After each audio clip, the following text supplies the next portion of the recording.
Bom dia, boa tarde, boa noite. Não sei que hora é que você está em sintonia comigo. Eu sou Maria Luceni, sem o R, de Alencar Cisne. Sou aposentada, mas ainda não ativa. Mantenho 3 unidades de colégio no sul do Ceará, especificamente nas cidades de Crato e Barbalha. Sou professora por opção e, claro, por vocação. Educação sempre foi minha estrada e a alfabetização sempre foi meu ponto fraco. Já alfabetizei dezenas de centenas de crianças, já formei inúmeros professores alfabetizadores através de programas do governo federal em parceria com muitos municípios do Ceará, do Pernambuco e da Paraíba. Para tanto, criei estratégias metodológicas, atividades didáticas, considerando, ou seja, partindo de alguns métodos: o alfabético, o silábico, o fônico. Denominei a minha proposta pedagógica de atalho. O que é atalho? Fui para o dicionário: caminho secundário que faz chegar primeiro. Então, o atalho da professora Lua, que é o meu pseudônimo. Sou, portanto, autora de estratégias metodológicas e de variáveis atividades didáticas contidas neste material que vou mostrar para vocês. Estão dentro de uma caixa identificada como atalho, atividades didáticas para viabilizar o processo da alfabetização em curto espaço de tempo. Vamos ver o que contém essa caixa. No verso da tampa tem conjuntos de palavras que eu selecionei cuidadosamente. Cada grupo de palavra contém um foneticismo. Por exemplo, a palavra babão, cocão, dedão, fofão, mamão e zazão. Todas elas estão fonetizando ão. Aliás, depois nós vamos, no início das aulas, nós vamos mostrar a você, tá, cada conjunto de palavra contida no interior desta tampa, para que a gente confirme o foneticismo das sílabas simples e das sílabas que a gente chama de complexas. Então, olha aqui o material da caixa. São módulos 1, 2, 3, 4. Na capa estão exatamente essas palavras que eu acabei de me referir. São livretes, porque são livros pequenos,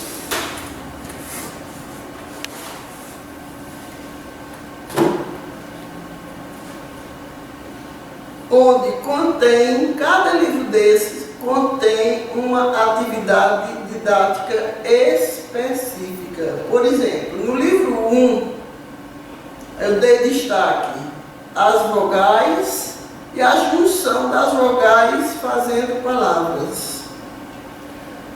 Esse livro é o livro 1A. No livro 1B, eu fiz o mesmo com as consoantes.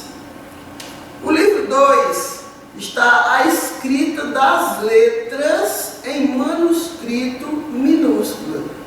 é um treino caligráfico, para que as crianças saibam que na pauta dupla, umas letras sobem, outras descem, outras nem sobem nem descem, e tem uma única letra que sobe e desce. Isso está bem especificado nesse livreto. Neste livro 3, eu selecionei somente algumas consoantes e não todas para fonetizar. Eu vou justificar o porquê a você. Esse é um segredinho que pouca gente sabe. No livro 4, eu fonetizei as demais letras. As demais letras, ou seja, as demais consoantes, e já saí formando textos com elas.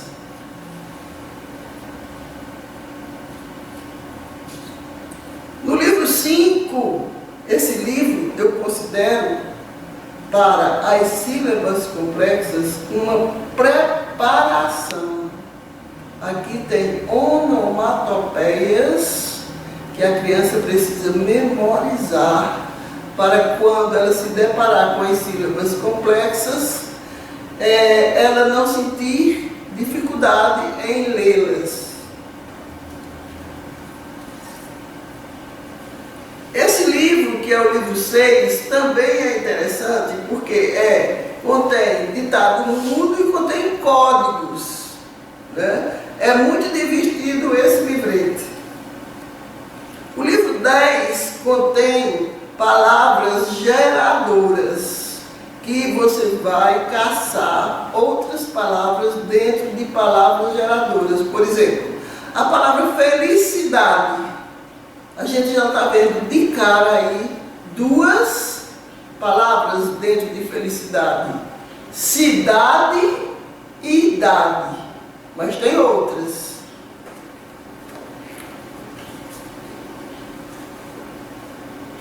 Esses módulos, eles se referem às sílabas complexas.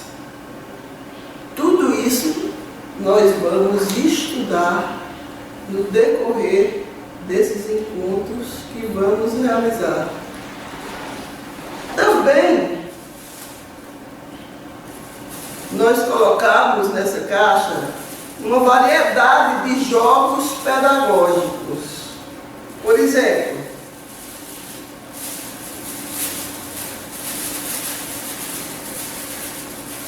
aqui nós temos 3 conjuntos de alfabeto nas formas diferentes.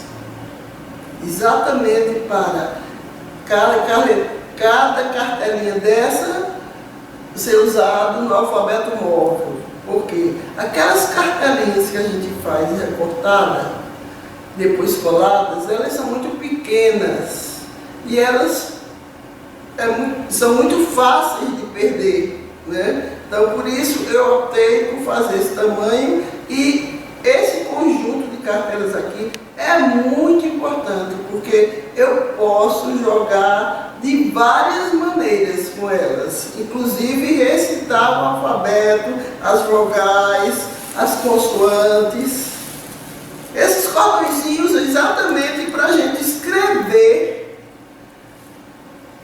as letras caixa alta maiúscula, porque umas são feitas com traços e outras são feitas com curvas, são escritas com curvas. E as curvas, para fazer as com curvas, a gente vai usar exatamente esses barbantes. Além disso, ainda acompanha essa caixa 2 tabuleiros. Um pequeno com quadrinhos exatamente para você escrever sílabas ou letras de palavras. É uma maneira divertida de você fazer ditado.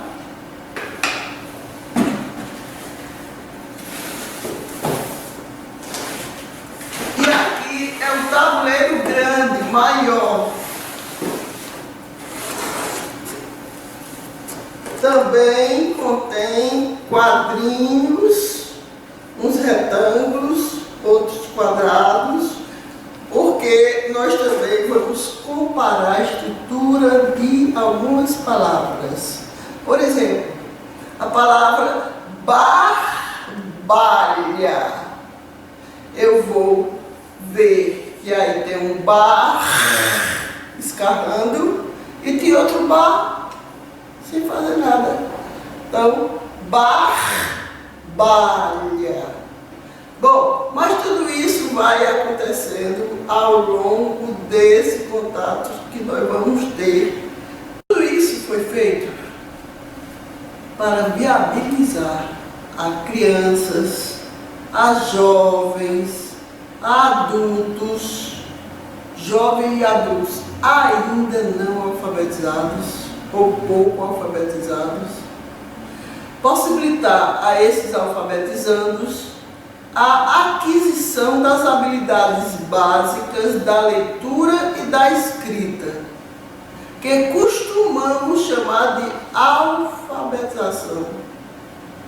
Alfabetização em curto espaço de tempo. Aqui é o meu estúdio. Foi providenciado por colaboradores, parceiros meus nessa empreitada. Nós temos uma lousa que vai ser muito usada.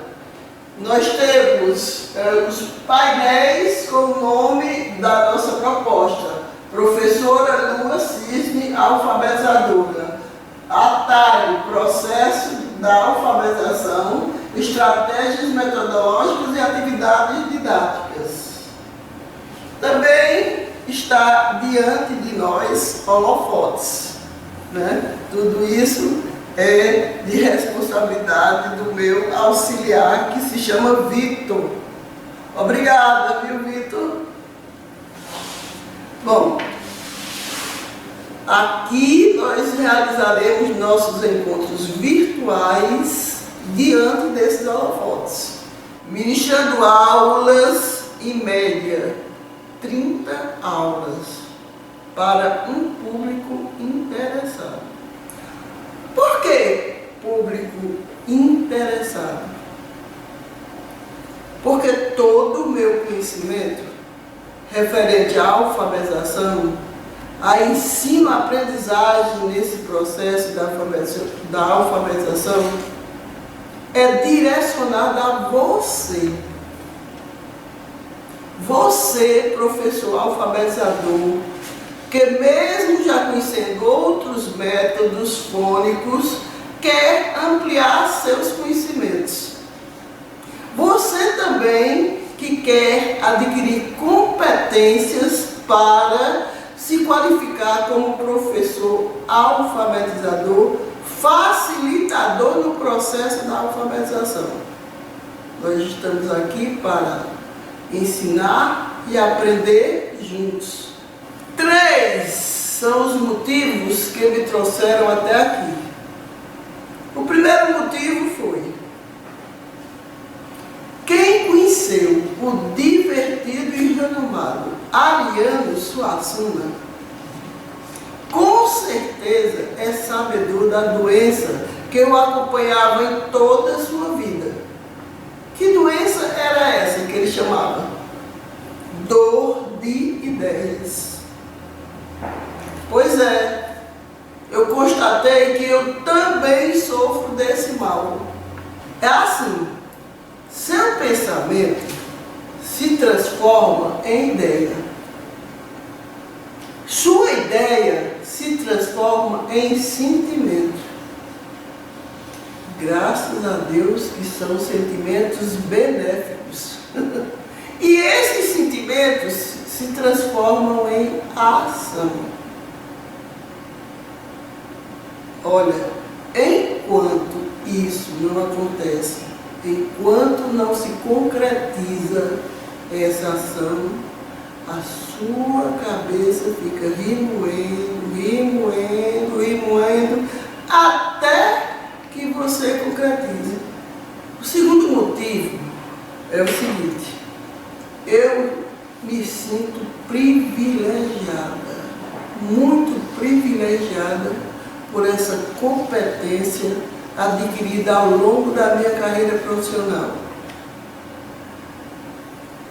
que me foi dada por Deus, e por isso eu quero, antes de partir, dividir esse privilégio, essa competência adquirida com vocês, vocês alfabetizadores, vocês que querem alfabetizar, para que juntos possamos viver a emoção que é ver um alfabetizando, começando a ler e escrever.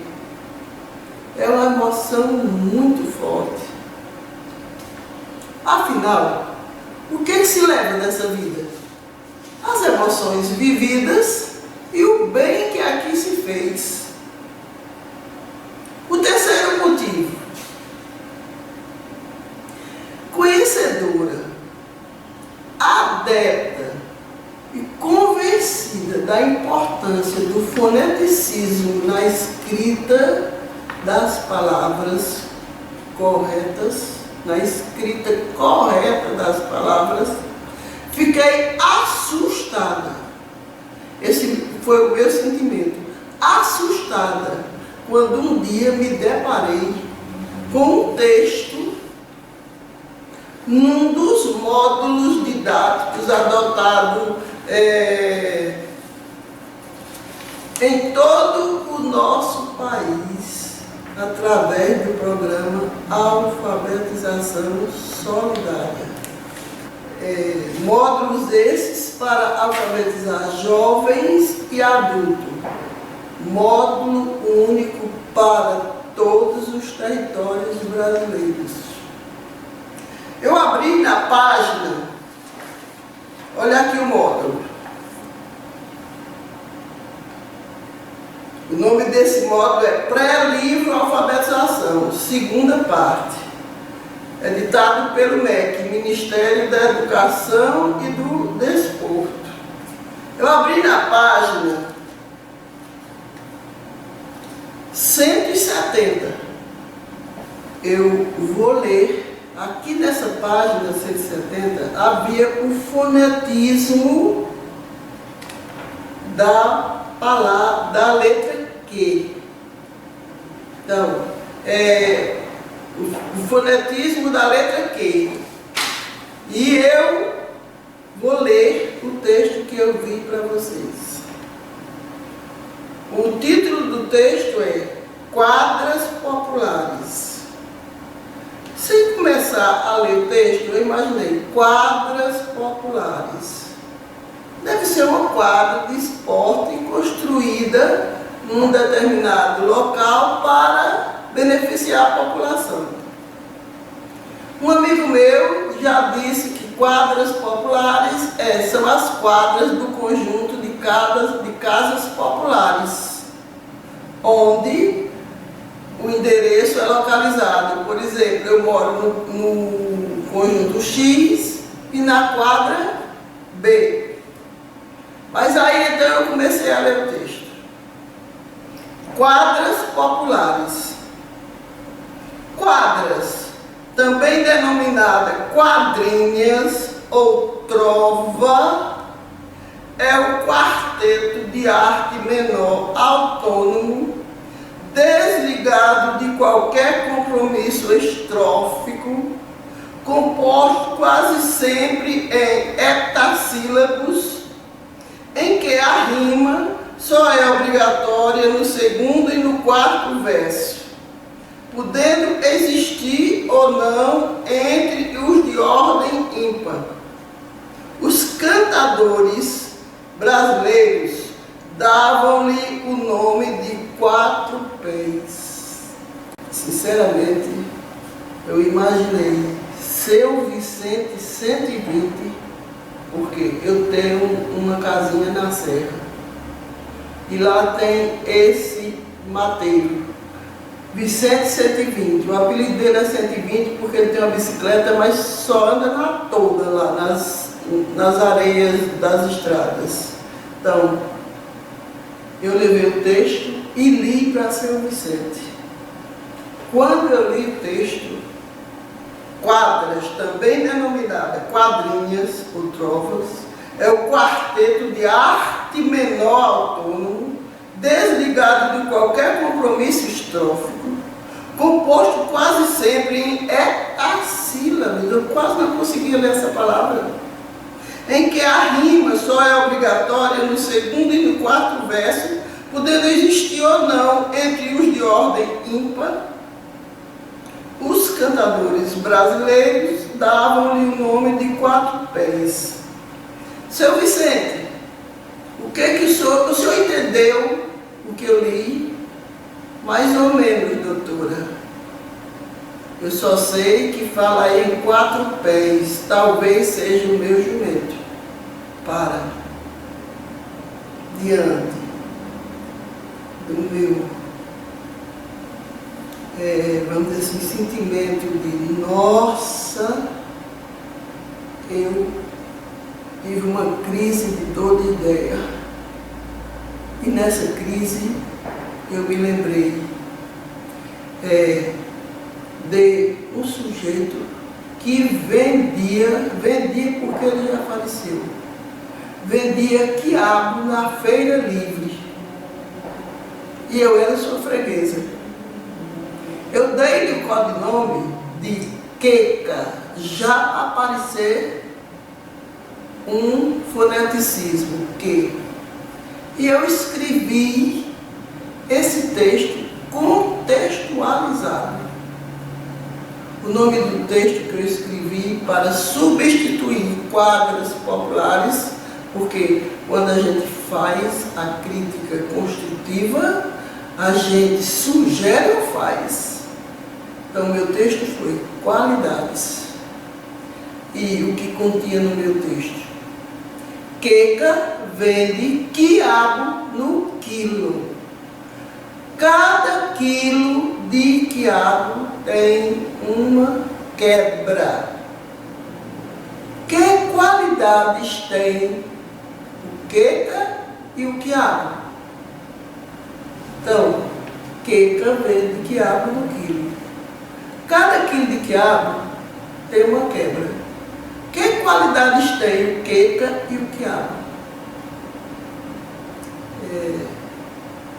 Olha, por isso que às vezes há evasão